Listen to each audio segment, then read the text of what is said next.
Scandal Bossy, here I am again, kind of going crazy in my studio. Let me see if I can get this light to, yes, okay. One of the things that I'm doing here is I'm working on a piece that I have already been working on, but for some reason, I'm really I'm doing some work, some research on headdresses, Egyptian headdresses. What they mean, why they wore them, and, to be a little bit more exact, I would like to call it Cometian headdresses.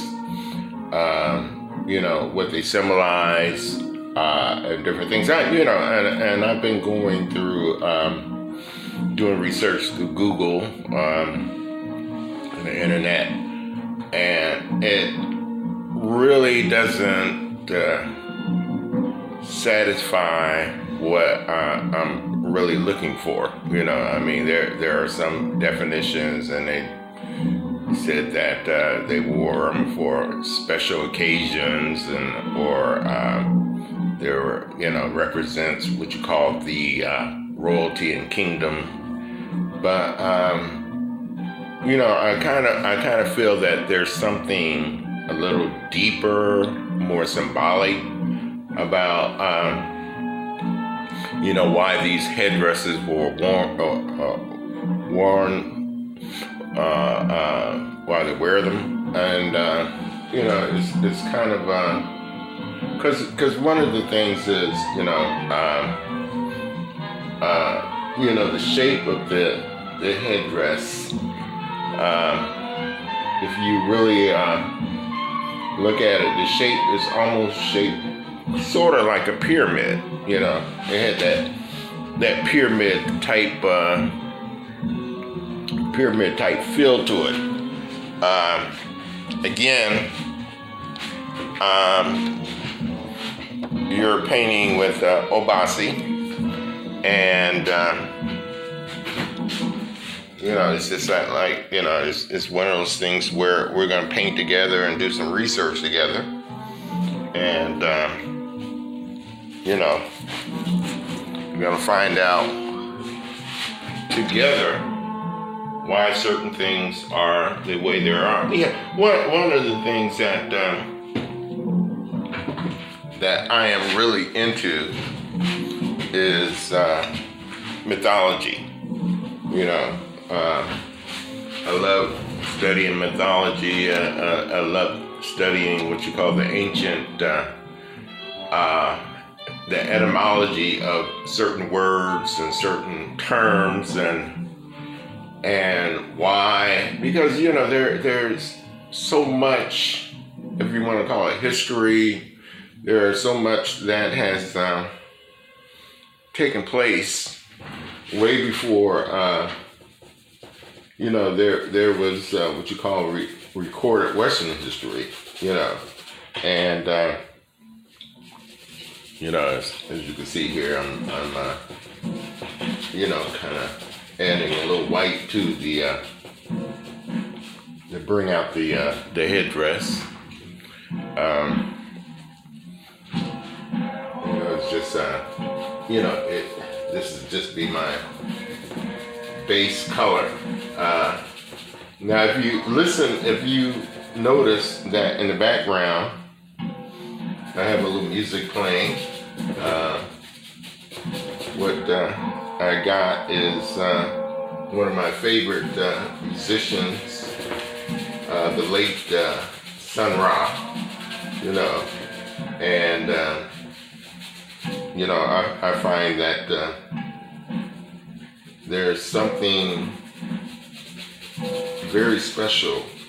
I've always realized there was something very special with his music, and there was something very special with him as a musician, interpreting the sounds of the universe.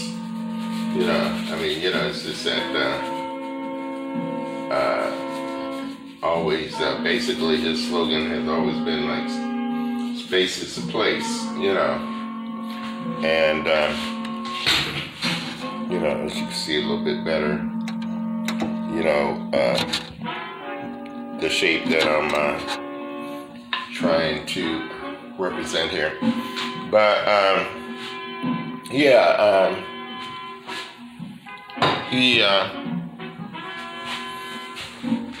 he's done he has done a lot of music. There is if you go to a record store or any particular place where they sell music, or you go to some places on the internet, in terms of, you will find a tremendous amount of music by Sun Ra, and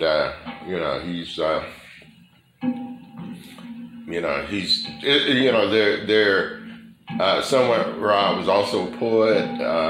He was the leader of his band,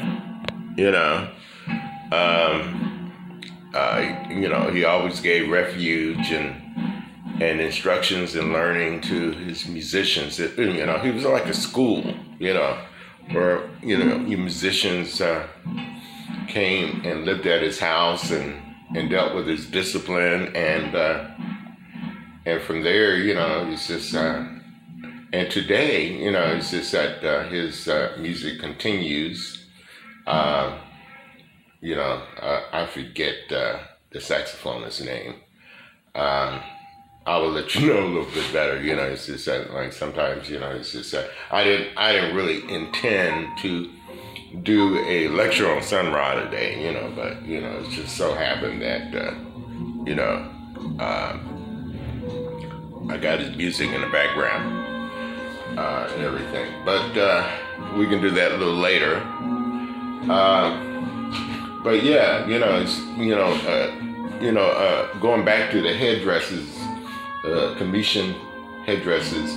Basically, this piece is Osiris, and Osiris was, as historically or metaphysically or mythologically speaking, he was a god. But it's just that I kind of think that he actually was in human form, and that at one time, and I think that he was just part of a era or part of a dimension where we were elevated, and that we had powers that we do not have now. Not to say that we couldn't get them back, or that we could not, transmute ourselves back to that level, but he was, as they probably would say, a 13 chakra entity. And so, and basically the story of Osiris and Isis, he was resurrected, that's another story that we want to get into through research, and he was killed by Set, that which was his brother, and or if I'm getting the story right, I don't know. I may, that I have to go back over some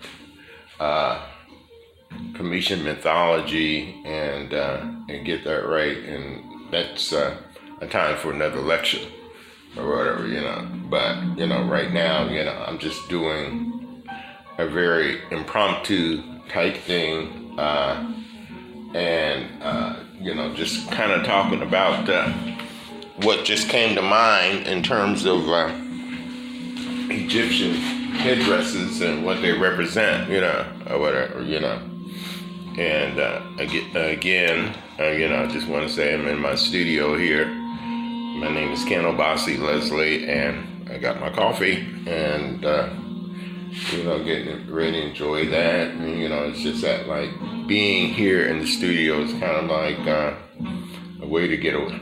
It's just my way of getting back. And to be honest with you, it's been not easy getting back to my studio, because I got other things I have, in my life that I'm doing, and and these other things I think, are things that are sort of getting away. But, I think that ultimately it's all about, making a decision that you're going to go ahead and do this and you need to do that. And so doing this video or the structure is a way that helps me with my discipline, and it helps me to be able to say, hey, okay, I'm gonna get back in here and I'm gonna do some painting and do some running my mouth, and maybe I'll hit upon some things that make folks think and different things of that nature. Now, one of the things that I have noticed that is pretty predominant on Egyptian headdresses is the symbolism up there, which I don't have there yet, but it's a symbolism of a snake or a cobra,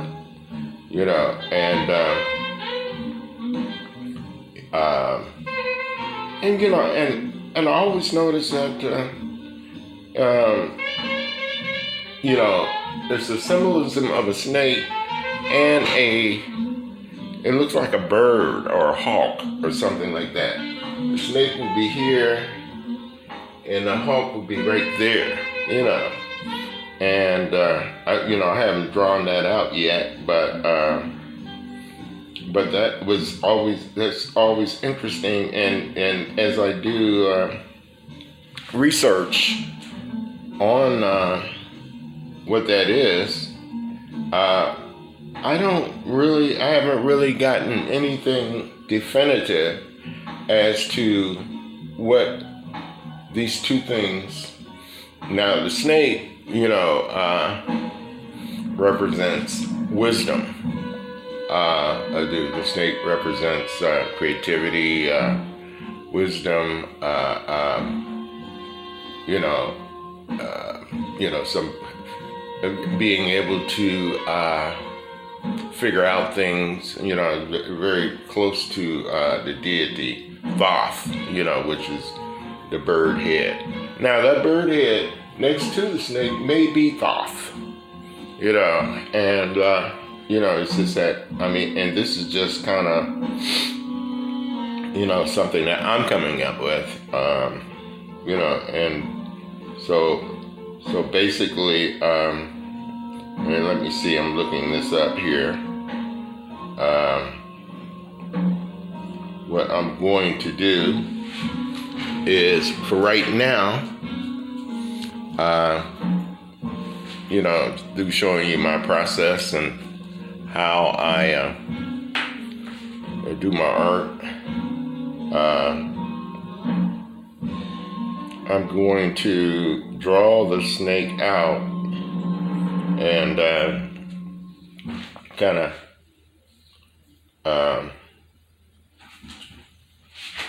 just deal with first the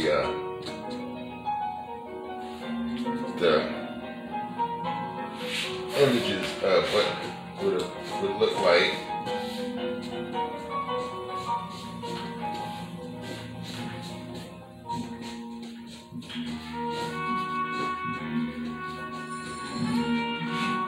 Because remember, it's a cobra,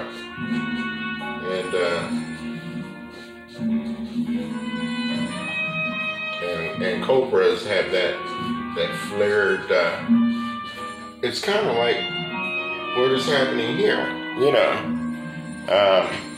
It's just that they have that thing on the side that flares out, you know, and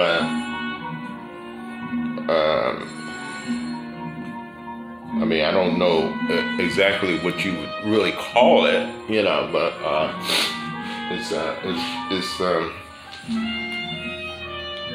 you know, and what I'm gonna do here is kind of like draw like a where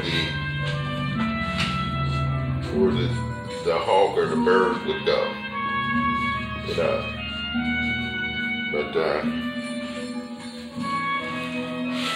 but basically,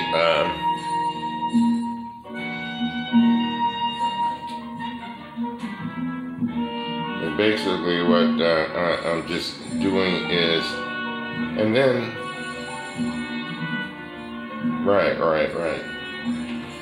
And then, you know, he says that even in a headdress, you know, there are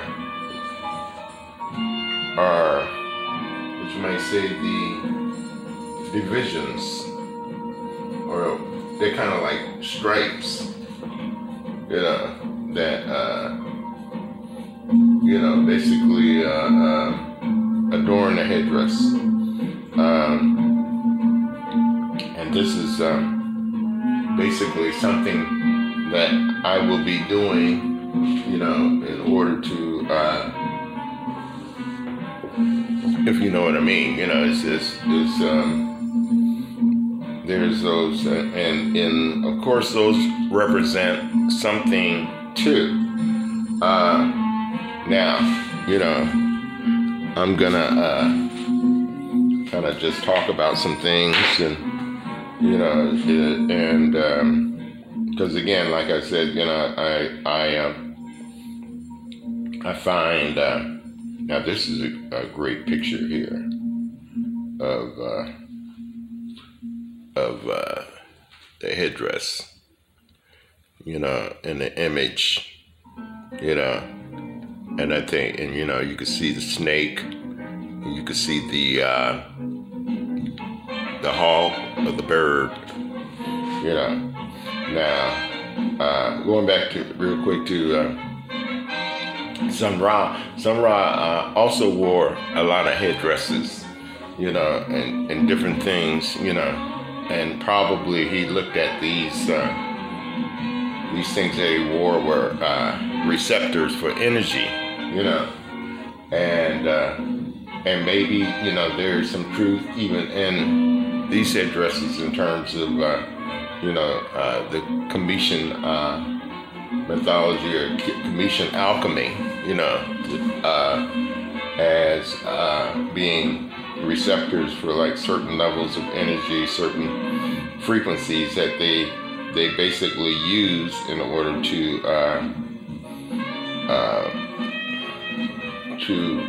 accomplish different things, you know.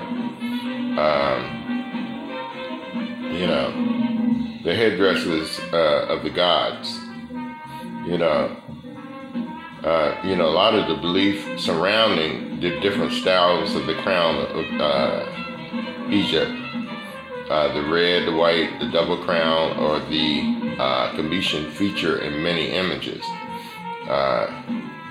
The amulets that were found, you know, all of this has meaning. You know, the different crowns, the artifacts, the examples of crowns and headdresses can be found in tombs and temples, manuscripts, and you know, but you know, it's just the significant symbolism of the different styles of headdresses aren't really explained, you know, and you know. Now, you know, I mean, if you're looking at this video, you see this video, you know, it's just that you have some information in terms of what's going on with the crowns, and and historically, or etymology speaking, and people come up with different things, you know, and Sometimes you just have to kind of put them together, weigh them, meditate on them, whatever, just to come up with certain truths for yourself, It's just that straighten this up. And but I will be working on this for the next couple videos, and it will be something that I will be getting more information. Again, it's just that it's just I haven't sat down and done a lot of research. I did look up some things on Google or whatever. I do have some books, but at this point in time, I think that what is important is, as you do, the process of art. There's a process of getting information, and I think that a lot of us, a lot of the kids, we need to learn how to find stuff. Not just instantly believe everything that we hear or everything, because a lot of things that we have been inundated with through our educational system, it's not necessarily true.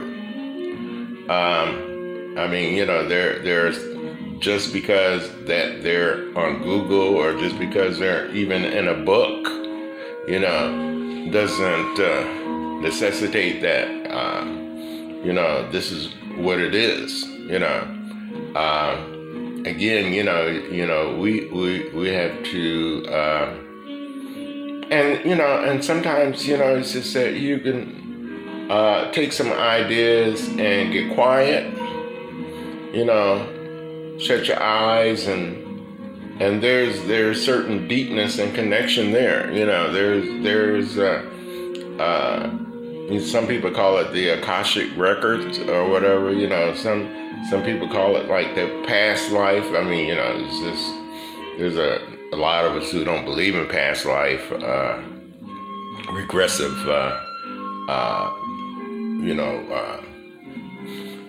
that whole thing. But but I think that there's information that is deep in our subconscious that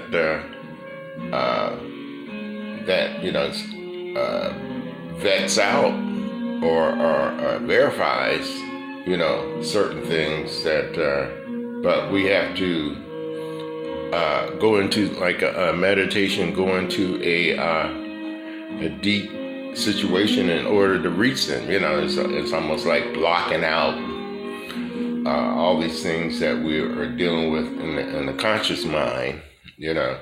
It's just that because it's just so much stuff now. It really and truly can be overwhelming. And if you're able to key into a process in order to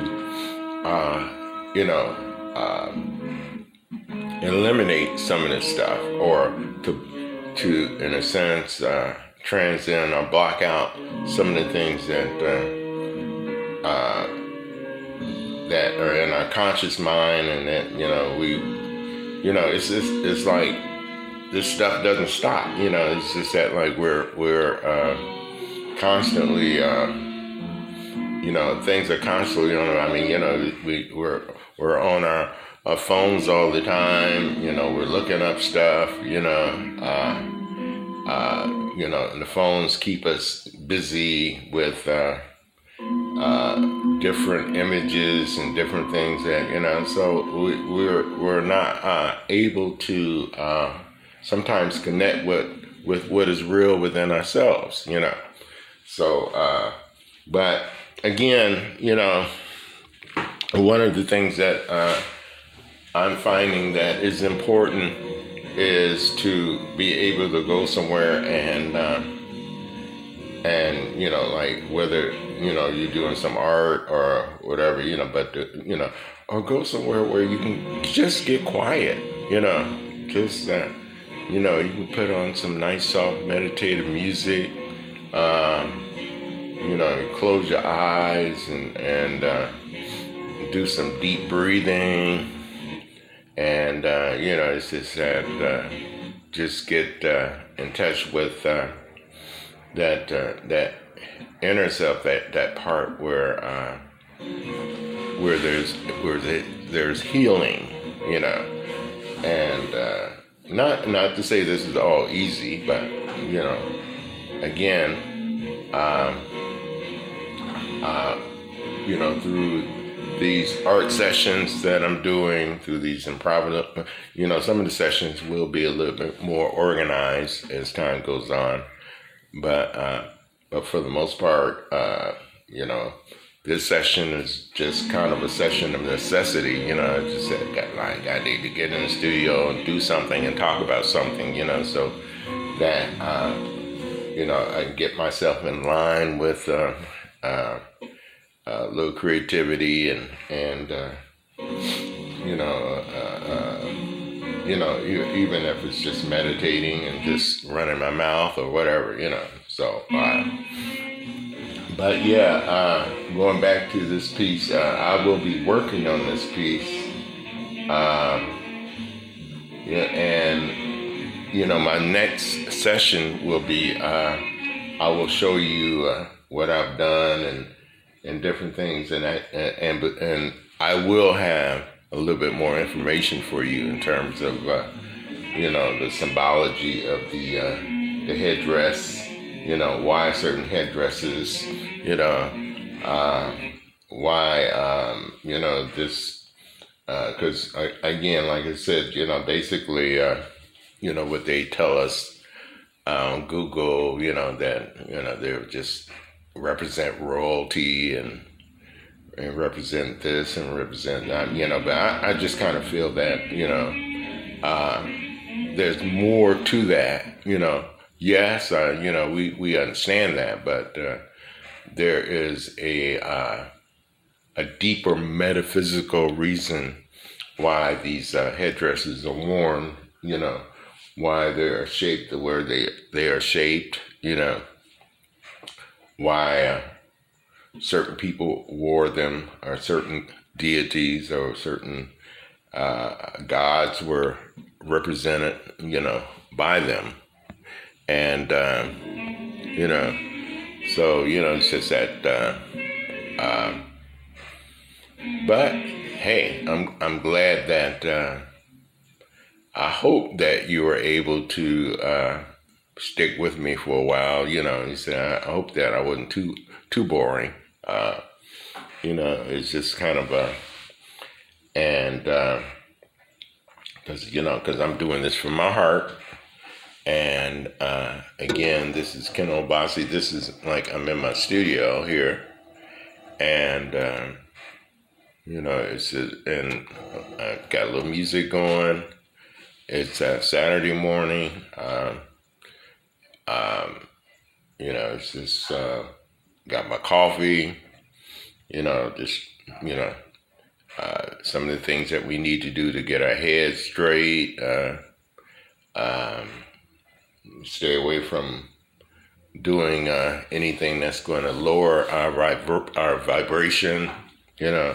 And doing artwork and or getting somewhere and doing this, it does help to raise your vibration, especially now during all this confusion, that is going out. It's just that, like, because again, you don't know what truth is.